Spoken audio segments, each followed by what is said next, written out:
أعوذ بالله من الشيطان الرجيم بسم الله الرحمن الرحيم السلام عليكم ورحمة الله وبركاته. إن الحمد لله نحمده ونستعينه ونستغفره ونعوذ بالله من شرور أنفسنا ومن سيئات أعمالنا. من يهده الله فلا مضل له ومن يضلل فلا هادي له وأشهد أن لا إله إلا الله وحده لا شريك له وأشهد أن محمدا عبده ورسوله لا نبي بعده وبعد. Para hadirin jamaah Masjid Syafi'i yang saya muliakan, kita malam hari ini memasuki bab baru, pembahasan baru yang berjudul Al-Marad wa Iyadatul Marid, penyakit dan menjenguk orang sakit. Penyakit atau sakit itu sesuatu yang pasti akan dialami oleh manusia. Sakit itu merupakan kondisi yang tidak akan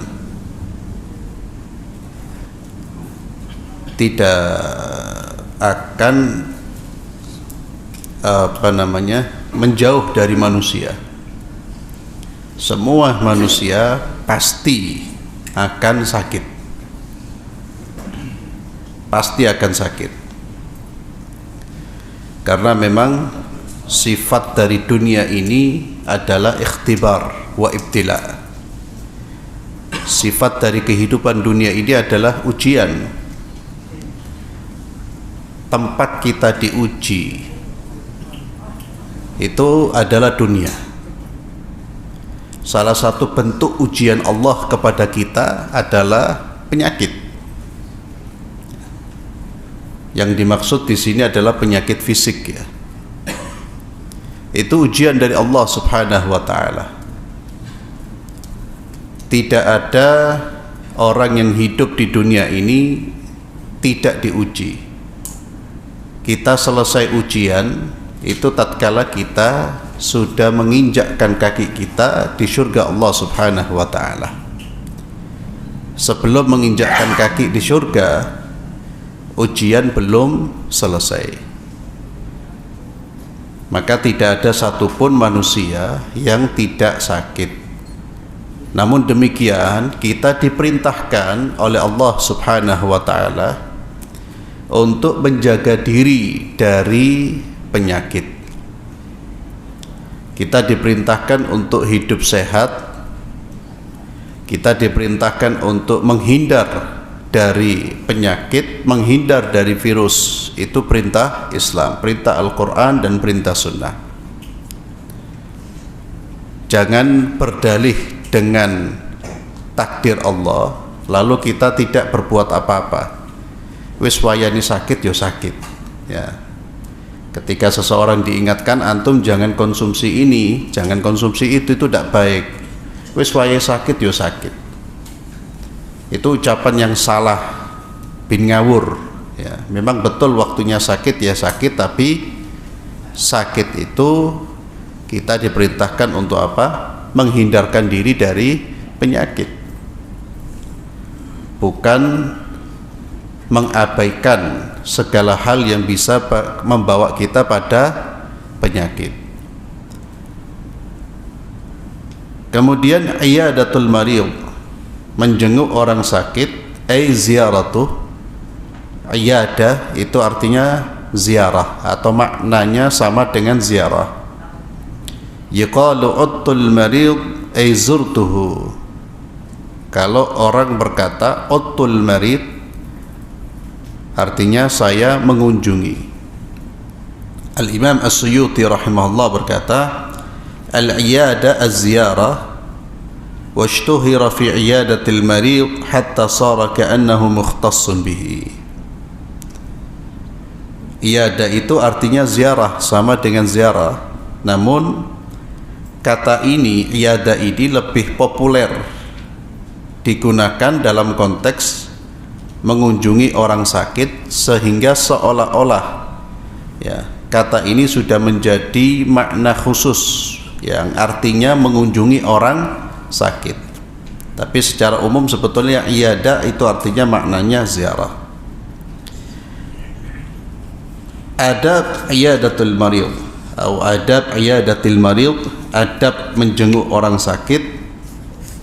Ya, nanti kita akan membaca ayat-ayat dan hadis yang terkait dengan penyakit dan apa yang menjadi kekhususan bagi orang yang sakit, dan juga keutamaan-keutamaan berkunjung atau mengunjungi orang sakit.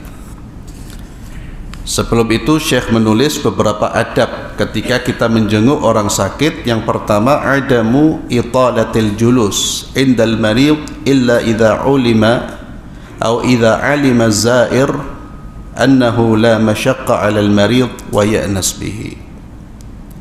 Tidak berlama-lama duduk ya ketika berkunjung kepada orang yang sakit. Illa idza alima zair, kecuali kalau yang mengunjungi orang sakit ini dia tahu bahwa keberadaannya itu tidak memberatkan orang yang sakit, dan justru keberadaannya itu membuat orang yang sakit itu merasa tenang. Maka kalau dia tahu betul bahwa lamanya duduknya dia di situ itu membuat si sakit ini lebih tenang, lebih nyaman, tidak memberatkan, maka silahkan ya berlama-lama duduk di tempat orang sakit. Tapi kalau kita tidak tahu, maka jangan lama-lama. Ya, terkadang orang sakit itu ya banyak hal yang memang dia ingin sendiri, ya, entah dia karena ingin buang hajat, atau mungkin terkadang ada sesuatu yang keluar darinya yang dia tidak ingin orang lain tahu. Itu harus difahami ya. Jadi berkunjung ke orang sakit itu tidak seperti kita berkunjung ke rumah orang yang sehat. Itu harus kita pahami. Jangan sampai kunjungan kita itu tidak meringankan tapi justru memberatkan ya, itu kecuali tadi apalagi kalau diminta ya, antum di sini saja, itu lain lagi. Kemudian yang kedua, ad-du'a lil marid bisyifa, mendoakan orang yang sakit dengan kesembuhan dan memotivasi dan membesarkan hatinya, memotivasi dia untuk melawan penyakitnya. Dengan cara apa? Dengan cara menganggap penyakitnya ini penyakit yang pasti bisa disembuhkan. Ya, dengan memberikan memberikan ruhul amal, ya, ruh atau semangat untuk sehat. Itu harus didorong itu. Ya, akhi, penyakit seperti ini insya Allah sembuh. Tidak ada penyakit yang tidak sembuh. Fulan sembuh semua. Ya, jangan kebalik ya, akhi. Ya. Fulan mati karena seperti penyakit ini. Ya. Itu naudzubillah. Jadi hati-hati dengan ucapan. Ucapan itu terkadang bisa menjadi obat. Ya, ucapan itu bisa menjadi obat. Dia belum berdoa, ucapannya saja itu sudah membuat orang yang sakit itu besar hati, ya, tumbuh harapannya. Itu obat. Nah, karena para dokter itu mengatakan bahwa penyakit itu salah satu faktornya apa? Pikiran. Ya, jadi jangan membuat dia semakin apa? semakin kepikiran, beban pikirannya semakin berat. Itu na'udzubillah. Orang yang mampu meringankan beban peringatan saudaranya itu luar biasa, dan itu sebaik-baik amal itu. Masya Allah. Jadi antum datang itu ya dengan niat untuk meringankan beban pikirannya, bisa dengan ucapan, bisa dengan doa, bisa juga dengan bantuan. Ya akhi, ini urusan saya ya, itu separuh sembuh dia tuh ya. Karena terkadang orang itu semakin sakit mikir apa? Oh biaya, mikir biaya ya. Kalau antum bisa meringankan biayanya, ringankan. Itu afdalul a'mal. Kata Nabi SAW, sebaik-baik amal itu memasukkan rasa senang ke dalam diri saudara kita ya.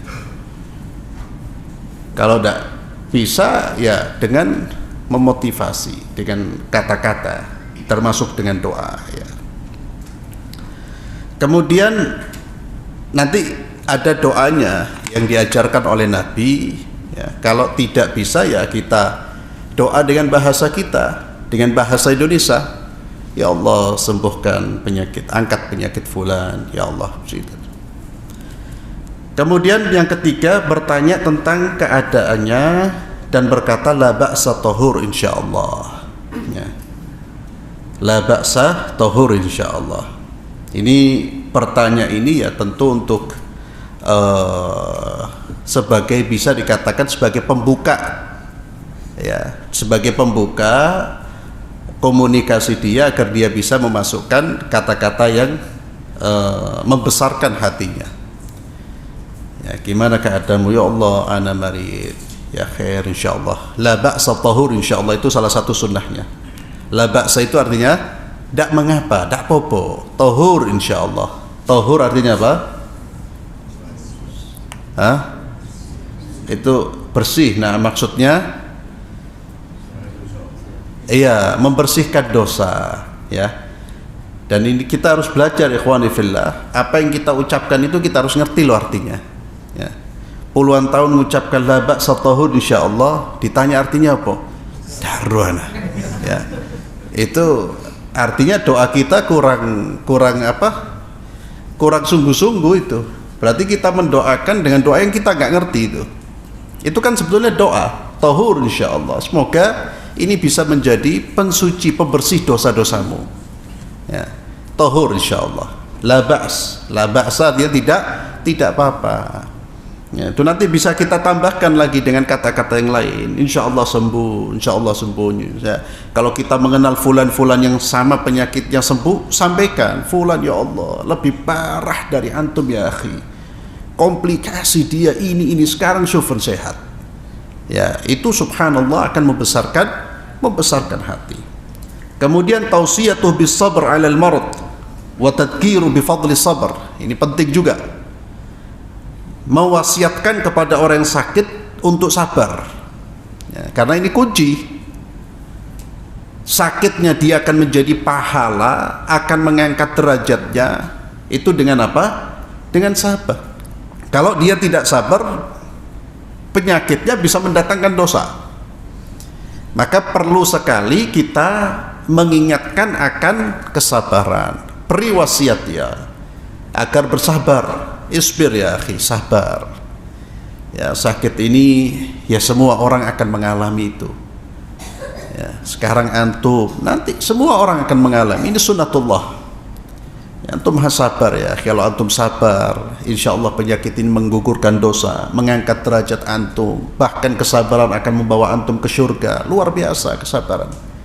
Coba rahmatnya Allah itu ya, kita dikasih sesuatu yang gak enak untuk jasmani kita, hanya sebentar, tapi di balik itu ada surga yang kenikmatannya selama-lamanya. Penyakit itu azab atau nikmat? Hah? Nikmat melihat surganya. Tapi kalau orang tidak melihat ke sana, ya dia merasa azab terus. Itu kan rahmat itu.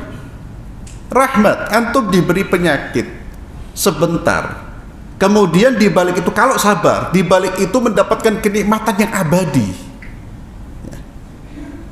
Ibaratnya orang susah sebentar, tapi kesusahannya kemudian diganti dengan apa?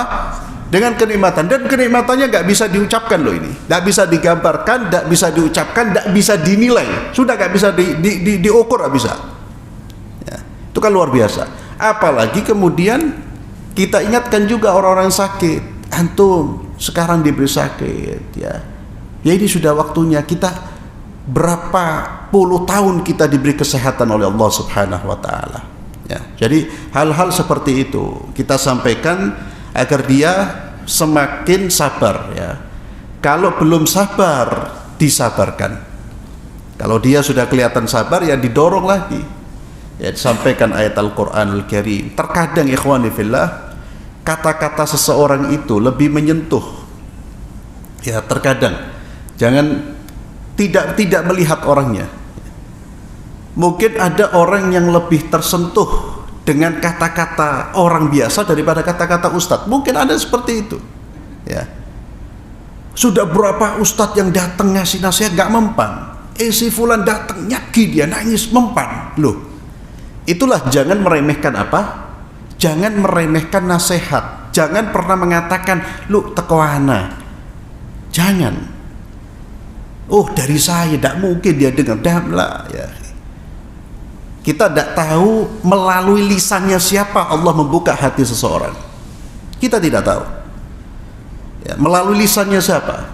Tidak ada yang tahu. Maka jangan pernah kita menganggap diri kita ini tidak pantas untuk ngomong lah. Selama itu kebaikan ngomong. Ya, termasuk mengingatkan saudara kita dengan kesabaran dan diingatkan dengan keutamaannya. Keutamaan sabar seperti ini, seperti ini, seperti ini. Kemudian yang kelima kata Syekh, talabud du'a minal marid li'anna du'a'ahu mujab kama warad. Ya. Ini yang jarang kita lakukan, kita meminta doa dari orang yang sakit. Karena doanya orang yang sakit itu termasuk doanya orang yang mustajab. Ya. Doanya orang mustajab, kita minta doa. Setelah kita mendoakan dia, kita minta doa, ya akhi doakan saya. Antum jangan lupa doakan saya. Ini diantara hal yang perlu kita lakukan ketika menjenguk orang sakit. Yang perlu juga ditambahkan di sini adalah niat. Ya, niat. Niatnya apa kita menjenguk itu? Maka keikhlasan itu harus selalu dihadirkan ketika kita ingin melakukan segala sesuatu atau aktivitas yang bernilai ibadah. Niat yang pertama kali harus kita pastikan sudah lurus. Niat kita lurus hanya semata-mata mengharapkan ridha Allah Subhanahu wa taala. Orang menjenguk orang sakit itu bermacam-macam, bisa bermacam-macam, ya. Apalagi kalau yang dijenguk ini orang yang punya kedudukan, itu perlu dikoreksi. Perlu dipertanyakan niatnya dia. Saya kesana untuk apa? Mau cari muka, cari tempat, cari jabatan, cari kedudukan atau apa? Ya. Biasanya orang kalau memang niatnya hanya karena manusia, ya dia pilih-pilih. Yang sakit sopo? Oh, yang sakit wong dukur, yang sakit wong tajir. Datang cepet dia, anak akhi, anak saudara inti, ya. Inti sohibi dan lain sebagainya, sohib akhi keluar kabeh, ya. Jadi seperti itu yang perlu diperhatikan. Maka adab yang pertama niat, ya akhi, ya, itu harus kita pastikan bahwa niat kita memang betul-betul karena Allah, untuk menghadirkan keikhlasan. Maka ingat-ingat fadilah keutamaan dari menjenguk orang sakit. Ya, nanti akan kita baca. Itu diantara hal yang bisa mendorong kita untuk ikhlas. Ya. Ikhlas itu kan kita beramal karena Allah, karena menjalankan perintah Allah. Tidak beramal karena pengaruh dari manusia. Pengaruh dari manusia itu bisa karena sungkan. Dak enak aku dak kunjungi ana sohibi. Itu keliru, hati-hati, diingatkan. Ya, kalau ada sahib kita kemudian mau ibadah, mau taat, mau berbuat kebaikan, ngomongin dak enak, ingatkan ya akhi, ojo dak enak. Dak enak sama siapa? Kalau dak enak sama Allah, betul. Dak enak saya sama Allah. Allah sudah ngasih perintah kok saya dak teko. Itu lain. Itu berarti memang bisa ikhlas. Tapi kalau dak enak sama manusia jangan. Ya. mau datang ke kondangan umpama ndak enak anak ndak teko, biyen tak undang dia teko, saiki anak ndak enak dia ndak teko. Lu kata-kata ndak enak itu harus dihilangkan dalam kamus kehidupan kita. Ya, kita belajar terus untuk berbuat, bertindak karena Allah. Ini karena perintah Allah. Di dalam Al-Qur'anul Karim banyak ayat yang berbicara tentang sakit, ya. Ada hal-hal yang berbeda yang terkait masalah hukum bagi orang sakit. Di antaranya firman Allah dalam surah Al-Baqarah 183 184, ayat yang kita insyaallah menghafalnya, sering kita dengar di waktu Ramadan. A'udzu billahi minasyaitonir rajim. Ya ayyuhalladzina amanu kutiba 'alaikumus shiyamu kama kutiba 'alal ladzina min qablikum la'allakum tattaqun ayyaman ma'dudat. Faman kana minkum maridan aw 'ala safarin fa'iddatum min ayyamin ukhra. Ketika Allah Azza wa Jalla memanggil orang-orang beriman dan menegaskan kewajiban puasa, ya, dan tujuan puasa, lalu Allah Azza wa Jalla mengingatkan juga puasa itu hanya hari-hari tertentu. Barang siapa di antara kalian yang sakit atau dalam kondisi perjalanan, maka dia boleh tidak berpuasa, ya, dengan catatan dia mengganti di hari yang lain. Ini hukum khusus bagi orang yang sakit dan musafir. Dan sakit yang boleh untuk tidak berpuasa, seseorang tidak berpuasa adalah sakit yang memang memberatkan dirinya kalau dia berpuasa, atau penyakit ya yang membuat dia itu tidak mampu untuk berpuasa, atau kalau dia berpuasa penyakitnya semakin berat, ya. Maka Islam mengizinkan seseorang untuk tidak berpuasa. Kemudian di surat An-Nisa 43, ya ayyuhalladzina amanu la taqrabus salata wa antum sukara. Janganlah kalian mendekati salat sedangkan kalian dalam kondisi mabuk, ya. Dulu itu masih dibolehkan. Ya, kita tahu bahwa larangan khamr, larangan minuman yang memabukkan itu kan bertahap, tidak sekaligus. Jadi bertahap. Ya. Ada tahapan di mana minuman keras itu hanya dilarang ketika sholat. Jadi di luar sholat boleh. Ya, karena dulu minuman keras itu atau minuman yang memabukkan itu menjadi minuman yang sudah menyatu dalam kehidupan orang-orang Arab. Sehingga ini salah satu hikmah kenapa larangannya pun tidak sekaligus. Dan ini sekarang memang dijadikan sebagai terapi. Orang kalau sudah orang kalau sudah terkena umpamanya seperti narkoba, ya, kemudian sudah sampai pada tahap kecanduan, ya, sampai pada tahap yang tidak bisa melepaskan itu terapinya selalu apa? Bertahap, ya, bertahap. Itu yang yang seringkali lebih membuat orang itu bisa istiqomah dalam meninggalkan perbuatan tersebut. Ya, ada orang yang langsung ditinggalkan bisa, tapi terkadang orang ketika meninggalkan langsung apa yang sudah menjadi candunya dia, itu biasanya gampang balik. Ya. Itu biasanya terapis kadang seperti itu. Seperti orang kalau meninggalkan rokok terkadang dikurangi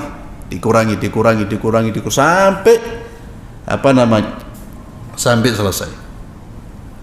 Khamr itu dilarang secara bertahap sampai pada ada tahapan di mana sahabat Nabi tidak boleh minum khamr ketika sholat saja. Kenapa? Wa antum sukara hatta ta'lamu ma taqulun.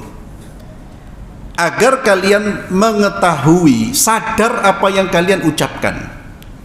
Karena kasusnya ada sahabat yang kemudian sholat sambil mabuk. Ya, karena belum dilarang khamr. Minum minuman yang memabukkan belum dilarang. Dia sholat sambil mabuk, akhirnya mencaci maki Allah. Ya, orang mabuk kan gitu, hilang kesadaran. Maka Allah Azza wa Jalla mengingatkan jangan kamu sholat dalam kondisi mabuk. Dan dari ayat ini juga pelajaran buat kita yang tidak mabuk waktu sholat. Apa tujuan orang sholat tidak mabuk?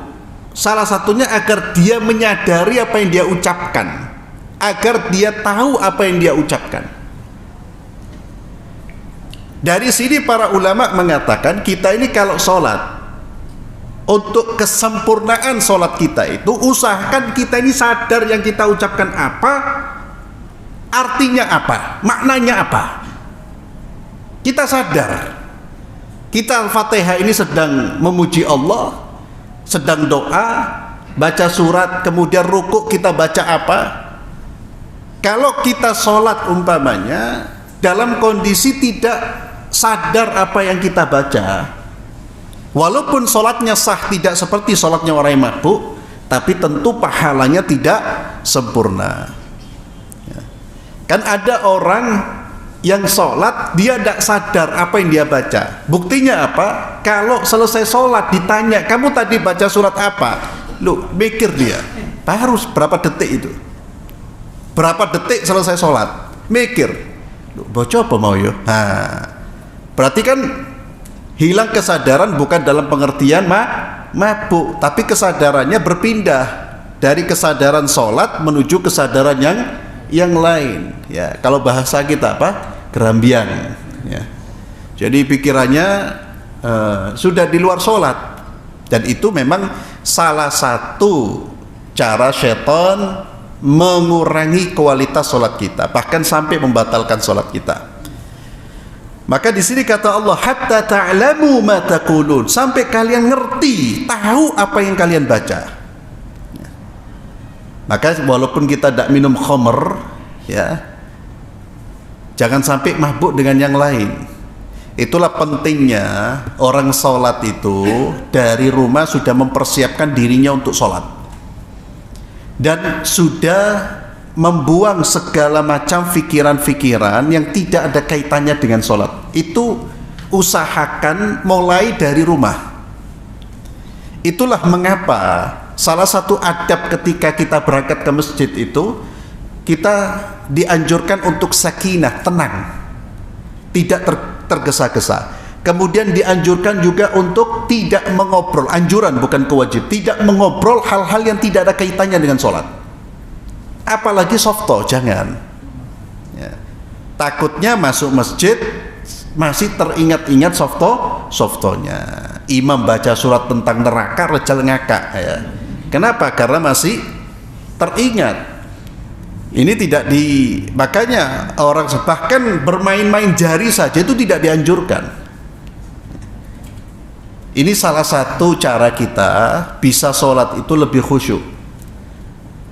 Jadi mulai dari rumah itu sudah mempersiapkan diri, sebagaimana cucunya Rasulullah SAW, Ali Zainal Abidin, itu kalau setiap berwudu itu mukanya pucat, pucat.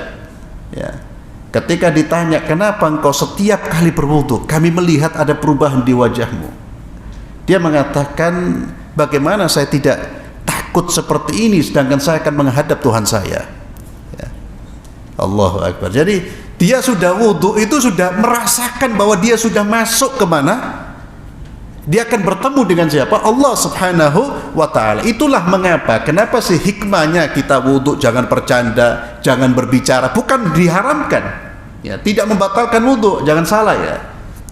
Ada orang mengatakan menegur, ada kawan kita berbicara ditegur dengan keras, ini bisa membatalkan wudu. Tidak ada pembatal wudhu itu berbicara. Pembatal sholat. Tapi dianjurkan tidak berbicara untuk mengkondisikan diri kita agar kita ini bisa lebih khusyuk, untuk tidak membawa-bawa lagi urusan-urusan duniawi kita. Untuk sementara kita buang dulu, ya, kita keluar dulu dari dunia kita menuju alam akhirat. Itu salah satu hikmahnya. Wala junuban illa abiri sabilin hatta taghtasilu. Ya, kemudian Allah Azza wa Jalla mengingatkan orang yang junub itu tidak boleh masuk masjid apalagi sholat, ya, dia boleh masuk masjid hanya sekedar lewat. Kapan dia boleh masuk masjid? Sampai dia mandi, ya, bahwa ini menunjukkan bahwa junub itu adalah hadas besar yang bersucinya harus dengan mandi. Kemudian Allah berfirman, wa in kuntum marda, kalau kalian dalam kondisi sakit atau dalam kondisi berpergian, atau salah seorang di antara kalian selesai buang air, atau kalian menyentuh wanita lalu tidak mendapatkan air, maka tayamumlah dengan tanah yang baik, yang suci. Ya, di sini disebutkan marda, ya, penyakit atau orang yang sakit. Maka orang orang yang sakit yang tidak mampu menggunakan air, ya, ketika berwudu atau mandi, dia diperbolehkan untuk tayamum. Ini babnya bab fikih. Kemudian laisa 'alal dhu'afa, ya, tidak ada dosa bagi orang-orang yang lemah, yakni para orang-orang yang tua. Wala 'alal marda, demikian pula tidak ada dosa bagi orang-orang yang sakit. Wala 'alal ladzina la yajiduna ma yunfiquna harajun idza nasahu lillahi wa rasulih. Demikian pula tidak ada haraj, tidak ada dosa bagi orang-orang yang tidak mendapatkan nafkah untuk berangkat jihad. Ini dalam konteks jihad. Orang yang tua, orang yang sakit, atau orang yang sehat tapi tidak ada nafkah, karena jihad itu butuh nafkah. Naik kudanya, perlengkapan perangnya, dia tidak punya nafkah. Orang-orang seperti ini tidak dosa. Idza nasahu lillahi wa rasulih. Jika mereka tetap menjadi orang-orang yang tulus, ikhlas keimanan mereka kepada Allah dan Rasulnya, maka dimaafkan orang yang berada dalam kondisi-kondisi ini untuk tidak berangkat jihad fisabilillah.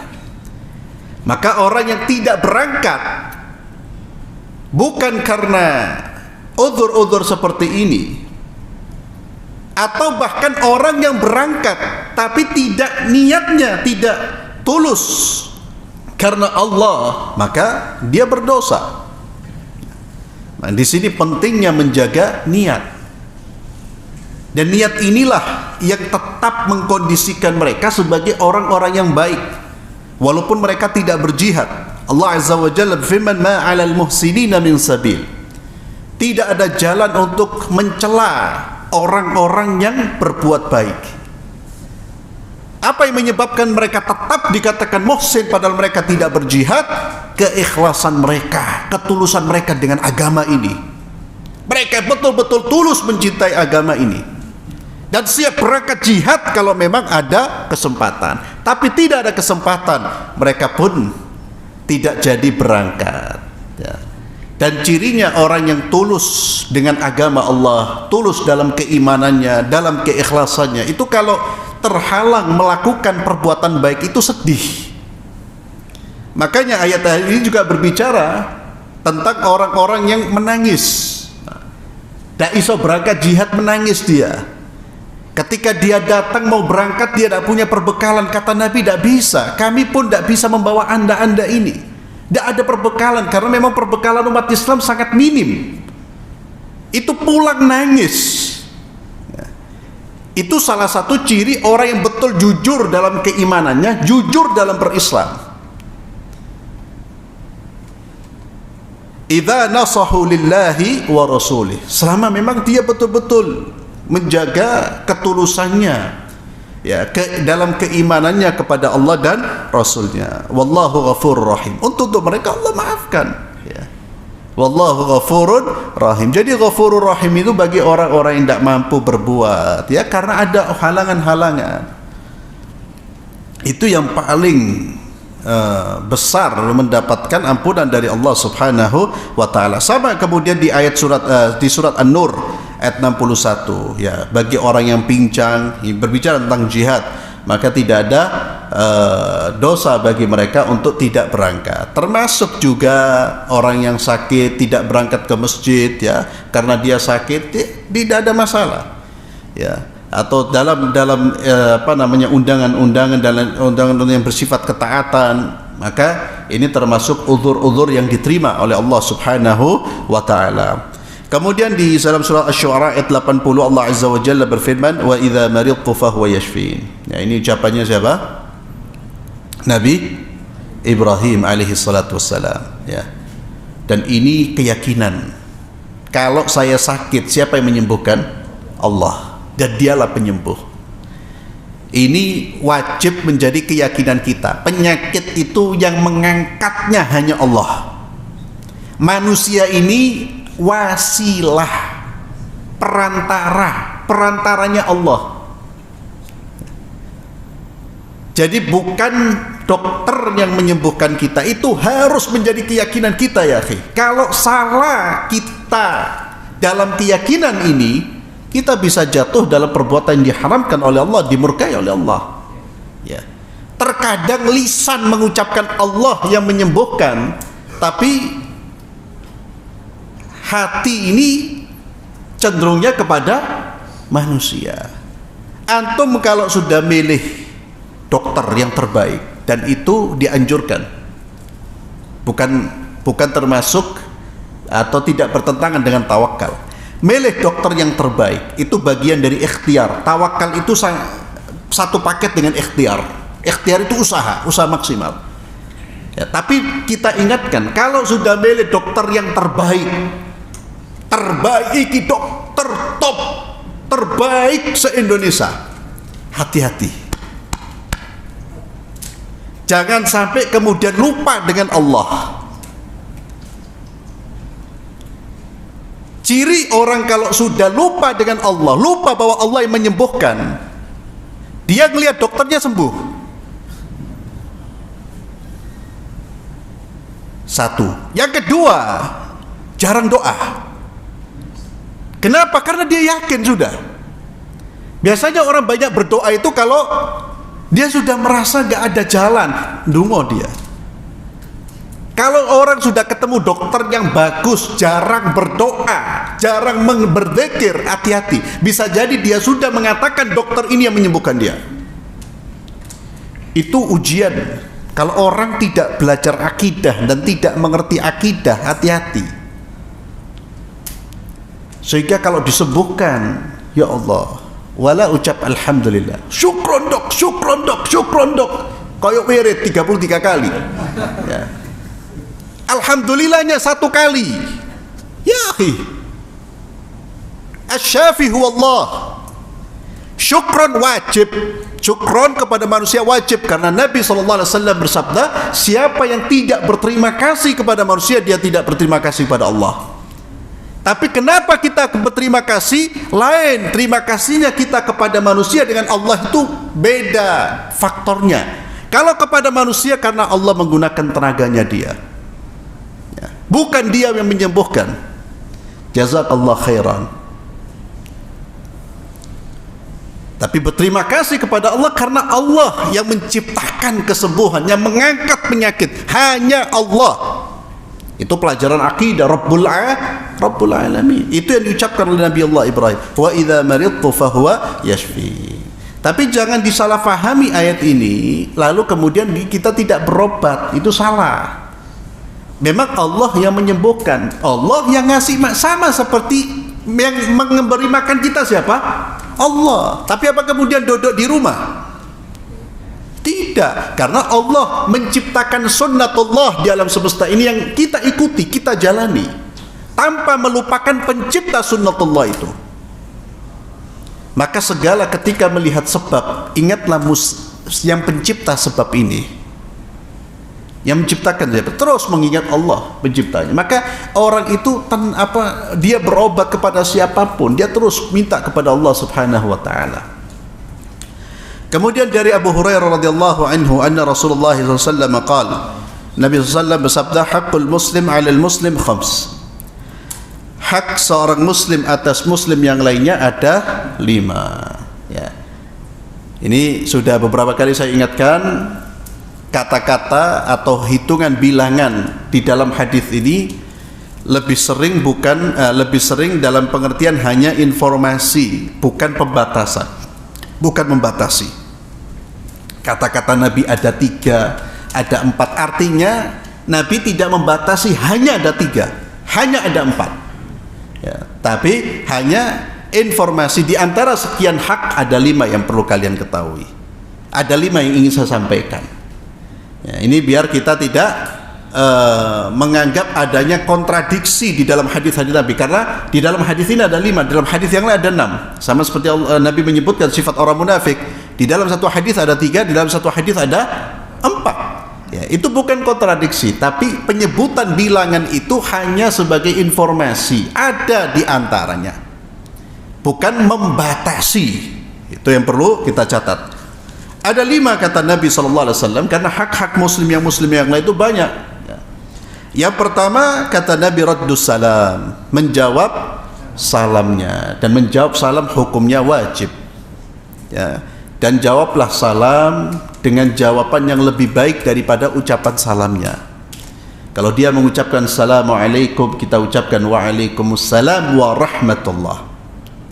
Assalamualaikum warahmatullah, kita jawab waalaikumsalam warahmatullahi wabarakatuh. Ini yang dimaksud salam di sini, ucapan salam yaitu ucapan salam Islam ya. Ya, jadi tapi kalau seorang muslim, kita tahu muslim, dia ngomong ketemu kita selamat pagi, ya jangan dibalas selamat pagi lah, tapi ingatkan ya akhi, daripada selamat pagi itu assalamualaikum warahmatullahi wabarakatuh. Biarkan selamat pagi, selamat sore, selamat siang itu untuk orang-orang di luar Islam. Tapi kalau antum muslim selamat pagi loh, keliru ya, karena salam yang terbaik itu adalah salam yang dari Allah, yaitu ucapan assalamualaikum warahmatullahi wabarakatuh. Setelah salam, kamu mau ucapkan selamat pagi silakan. Kalau bahasa Arab kan sobahun nur ya, dan lain sebagainya. Intinya salam itu bagi seorang muslim kepada muslim yang lainnya itu hendaknya diucapkan, dan kalau kita mendengar kita wajib menjawab. Wa iyadatul marid, di antara haknya saudara kita, haknya dia itu adalah kalau dia sakit kita jenguk. Itu hak saudara kita. Wa ittiba'ul janaiz, mengantarkan jenazah saudara kita. Wa ijabatud da'wah, mengijabahi undangannya, mendatangi undangannya. Para ulama menyebutkan yang paling wajib ya, sebagian ulama mengatakan wajib itu mendatangi walimah ya, walimah itu pesta pernikahan. Wa tashmitul atis, dan mendoakan orang yang bersih. Ketika saudara kita bersih, alhamdulillah, kita mengucapkan yarhamukallah ya, kemudian dia menjawab yahdikumullah wa yuslih balakum. Ada doa-doa yang disampaikan. Ini riwayat Bukhari dan Muslim. Kemudian dari Bara bin Azib radhiyallahu anhu, beliau berkata, amarana Rasulullah sallallahu alaihi wasallam, ya, Nabi sallallahu alaihi wasallam memerintahkan kita. Kalau tadi dengan bahasa hak seorang muslim pada muslim, ini bahasanya Nabi memerintahkan kita. Ya, ini menunjukkan perintah yang ditekankan. Kami diperintah oleh Nabi sallallahu alaihi wasallam bi iyadatil marid, untuk menjenguk orang sakit, wa ittiba'il janazah, dan mengantar jenazah, wa tashbitil atis, mendoakan orang yang bersin, wa ibraril muqsim, mengijabahi tuntutan orang yang bersumpah. Kalau orang sudah bersumpah, ijabahi keinginannya. Wallahi ente harus datang ke rumah saya, usahakan kita datang ya, kalau dia sampai bersumpah wallahi ente harus makan, usahakan kita makan ya, sekalipun enggak pakai sumpah kita orang sudah yukul kadang-kadang ya. Wa nasril mazlum, menolong orang yang dizalimi. Ini tugas kita, kewajiban kita, semampu kita. Yang mazlum ini siapa? Siapapun pokoknya terzalimi, dia punya hak untuk saya tolong. Ini hampir gak diamalkan sekarang ya. Gara-gara apa? Gara-gara fanatisme kelompok Dan itu jahiliyah sekalipun kita membawa-bawa nama salaf. Oh, bukan kelompok saya. Dia tahu, kita tahu itu Muslim terzalimi karena bukan kelompoknya. Biarkan. Apakah dia mengikuti hadis? La, wallahi. Dia mengikuti iblis. Karena iblis yang memecah belah. Selama dia terzalimi, kita punya, jangankan Muslim.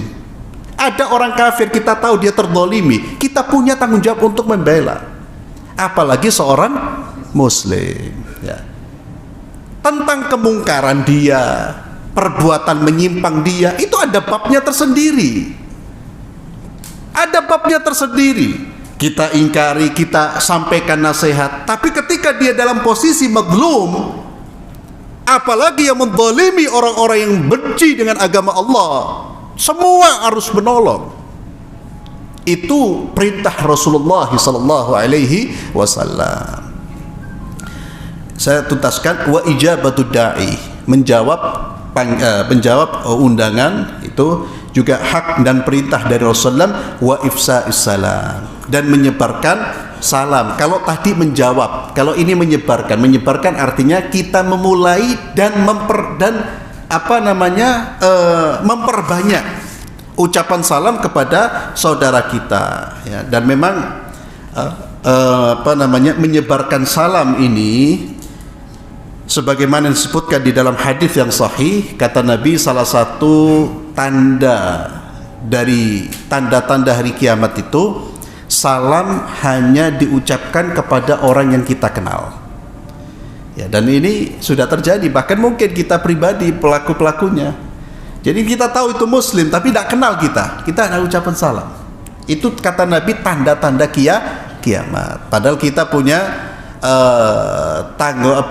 kita punya syariat yang mengajarkan kepada kita untuk mengucapkan salam kepada siapapun selama dia Muslim, ya. Kalau dia bukan orang Islam, bukan assalamualaikum warahmatullahi, ya, tapi ucapkan salam yang lain, ya. Kalau tadi boleh, silahkan itu, selamat pagi, selamat sore, ya. Tapi kalau dengan orang Islam kita ucapkan assalamualaikum warahmatullahi wabarakatuh. Bahkan ini sebagai penutup, Abdullah bin Umar itu pernah masuk pasar, ya. Dia sama sahibnya, dia masuk pasar.